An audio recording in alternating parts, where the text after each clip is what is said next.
Let us now recall what we have discussed in the earlier video.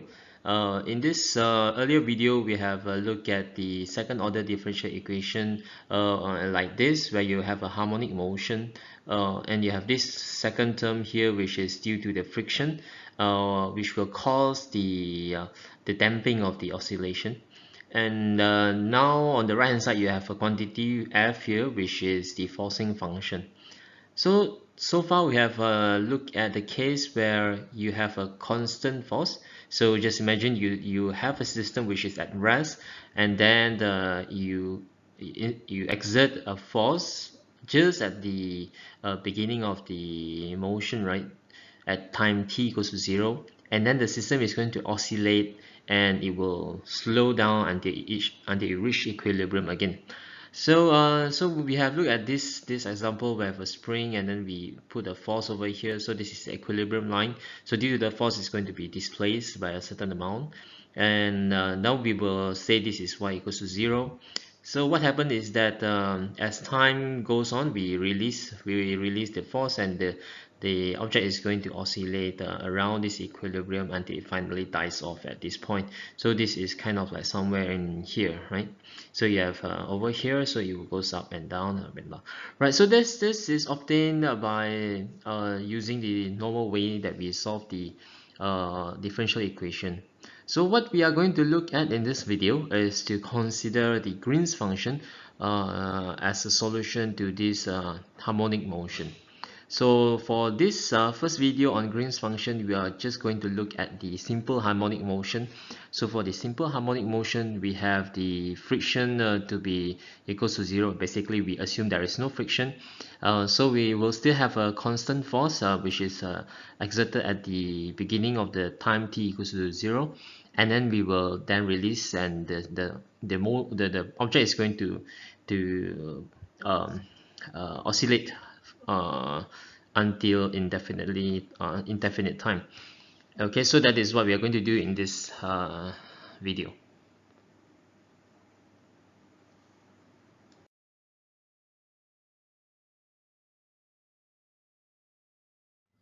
So right now we will consider the object to be at rest, right? So when the object is at rest, the whole idea is that when you apply the force to the object is going to move, it's going to oscillate. So just right after the time when you apply this force, we will have the movement of the object, or the motion of the object, to be given in this equation, right? So you have a sine omega t minus t prime. So you have t minus t prime here is to show that at what point you are going to exert the force. So if your time t is equals to 0, t prime is equals to 0, that is, you exert the force at time t equals to 0, then in this case your t prime is going to be 0, so your motion is going to be a sine omega t. Right, so so this is kind of a generalized. You can generalize it for time t not equals to 0. So it's like you can apply the force at different time. Okay, so in that case, your t prime is going to change. So now the object, just after you apply the force, it is going to be like this: a sine omega t minus t prime. And from this equation, you can get the velocity of the object simply by differentiating it with respect to time. So here you have dy over dt. You have a omega cos omega t minus t prime. Very straightforward. And now, between the time that you apply the force and the time just after the force is applied, that is, you have t larger than t prime, but then your t minus t prime is just a very short amount of time. So it's like you apply the force, and then what is the motion immediately after that. So in this case, if the time duration is very short, then you have cos omega, a very small amount. So here this cos omega t minus t prime delta t is going to be approximately 1, and therefore the difference in the velocity from the initial time where it is at rest and at time t prime is going to be equals to a omega. Okay, then the momentum of the object is then going to be m delta v, because delta v is the At rest, there is no momentum, it's not moving, but just right after that, there is a change of velocity, so there is a momentum to the object. So m delta v is going to be equals to f delta t. And delta v is over here, you have a omega, so a omega over here. So here a, the capital A, is something that we have to determine. But from this, we will see that the a is determined based on these two equations. So here you will have a equals to f naught delta t over m omega naught. So we have put the naught here is to represent this is the force that is exerted at the initial time. So in this case, t is equals to 0. Okay, so from this equation, basically we have determined what is the coefficient a. So now let's go to here. So now we know what is a now, and the a is going to be like this, and now I write y equals to, this is the a sine omega t minus tk. So what I've done is I've replaced t prime with tk. So here we have a subscript k over here, and here you have a subscript k over here. So the idea is that now when you start at t equals to 0, which is over here, then after you apply the force, it is going to have a motion. It's going to be in motion, and this is the time t, and this is going to be t prime. So it's like you cut the motion of the object to small delta t. So you have one which is here t, and then you have t prime. So you repeat again, this is t and this is t prime, and then this goes on. So the total motion of the object is going to be a sum of this, right? So you have yk 1, this is y, you can say this is k equals to 1. So this is y1, this is y2, y3, y4, y5, y6, and so on. So the whole motion then is simply a sum of this k number of values. So you have y equals to sum k, f naught delta t m omega naught. This is fixed sine omega t minus dk. So t and dk is going to change as you go on in time, right? So so as I mentioned just now, your tk will be initially will be here, and the next one will be over here. The tk will be next and forth, and so on. Right. So when your delta t is very small, so your delta t is very small, this whole thing is going to become an integral. So you have an integration over here, f naught n omega, right? And then the sine, I retain sine omega t minus t. Now I change to prime, and this is going to be integration over t prime, right? Okay, so that is the equation for your Green's function. So the Green's function is this one, right? Your Green's function is going to be sine omega t minus t prime m omega naught. So the Green's function is simply a change from a time t to t prime. So we will then, what we need to do now is to determine what is f naught. So in this case, our example is very simple because we are considering a simple harmonic motion and with a constant force, right? So with a constant force, so my f naught is going to be the force that I apply initially, and omega in this case is the same because we are only applying it once. So the omega naught and omega is the same, and this is related to the c, which is c equals to square root of k over m, right? So basically, this is a very simple introduction of the idea behind using the Green's function to get the motion for the case where you have a simple harmonic motion. This is actually a very simplified explanation, which probably will not do justice to the subject because this topic is a very big topic by itself. But what I just wanted to do in this very short video is to tell you like and how does this equation comes about. So in the next slide after this, immediately we will apply this equation to the case where you have a simple harmonic motion with a constant force.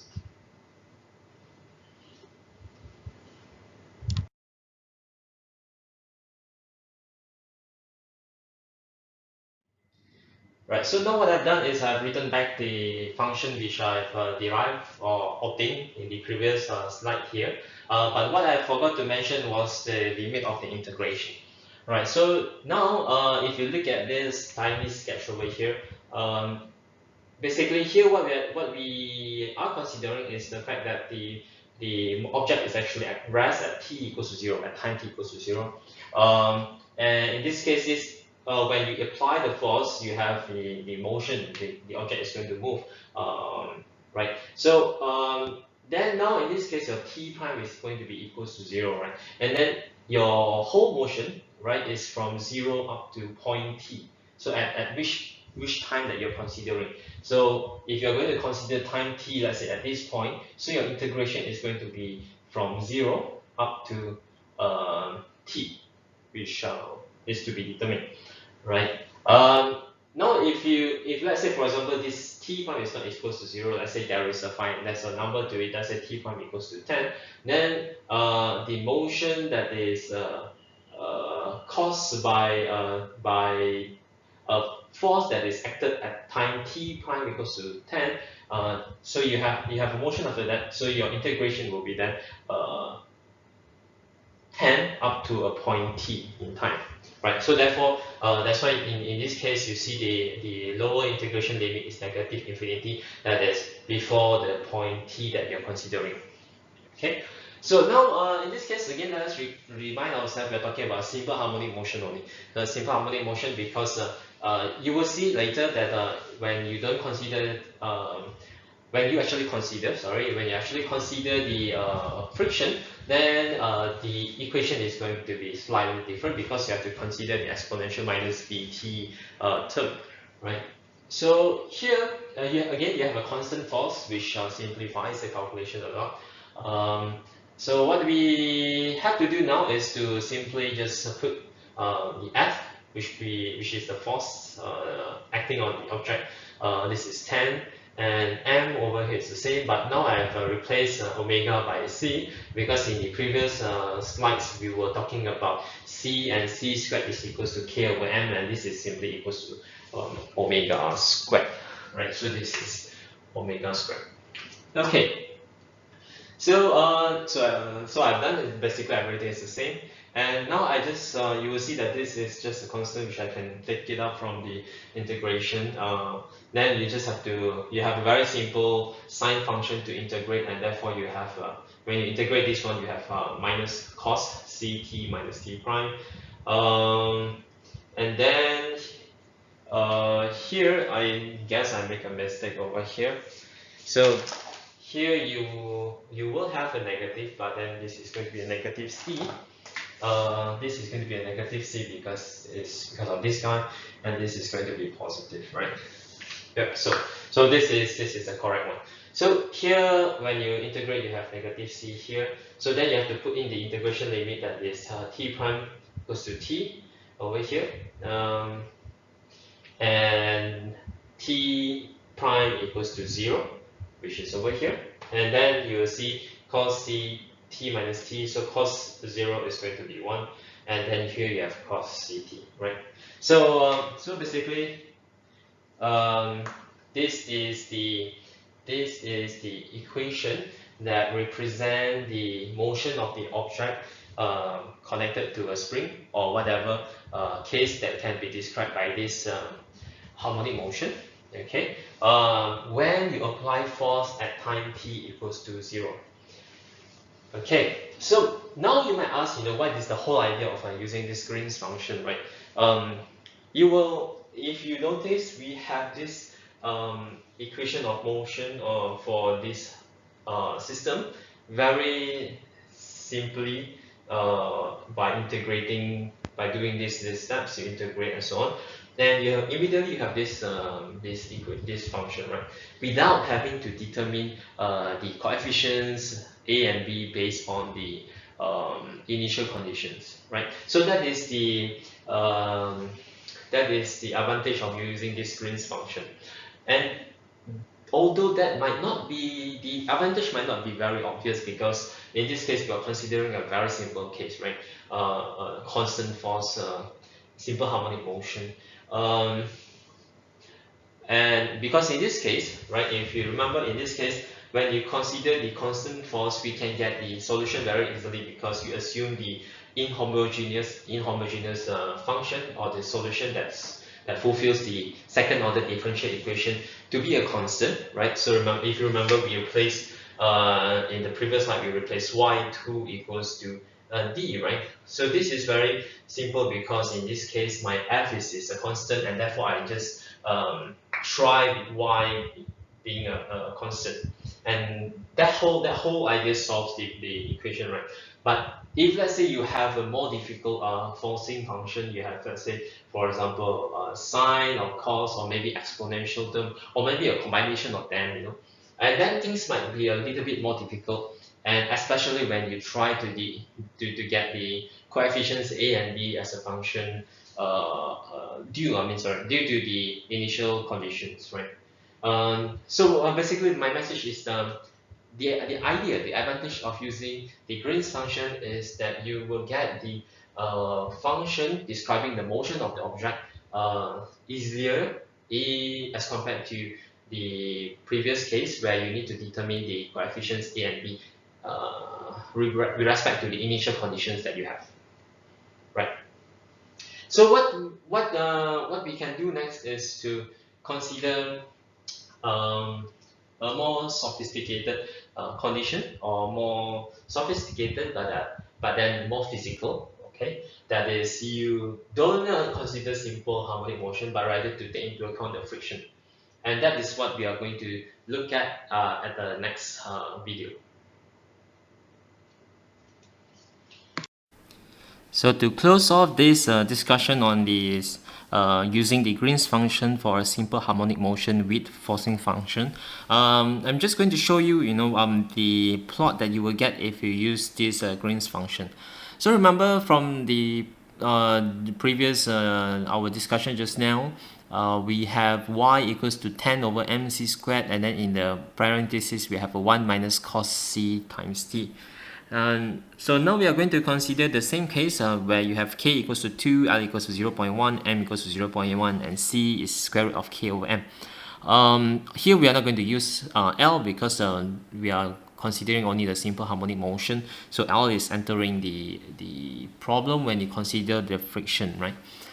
Okay, so now we will immediately go to plot the function here. So y, I call it green, y green underscore sho to stands for simple harmonic motion, shm actually. Okay, and then this is going to be 10 divided by mc squared times 1 minus cos c times t. Then I'm going to plot this. So plot this SHM, and now I'm going to show you the plot. So here it goes. So this, if you look at this, you start with at time t equals to 0, so the x-axis is t time, and at time t equals to 0 is starting at 0, and then it will increase, and then you see it's going to oscillate like this, and this is your simple harmonic motion. And if you plot the solution that you will get by solving the second order differential equation as you do normally, by setting the initial condition that at time t equals to 0 you have v equals to 0 at the y is equal to 0 and the v is equal to 0, and then you will get a similar plot, right? Except that the amplitude might be different. Okay, so here you see solving the simple harmonic motion with a forcing function or constant function using Green's approach. Green's function is going to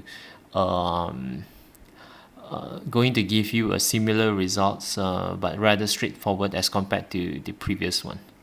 Okay, so that is all from me for this Green function and the simple harmonic motion.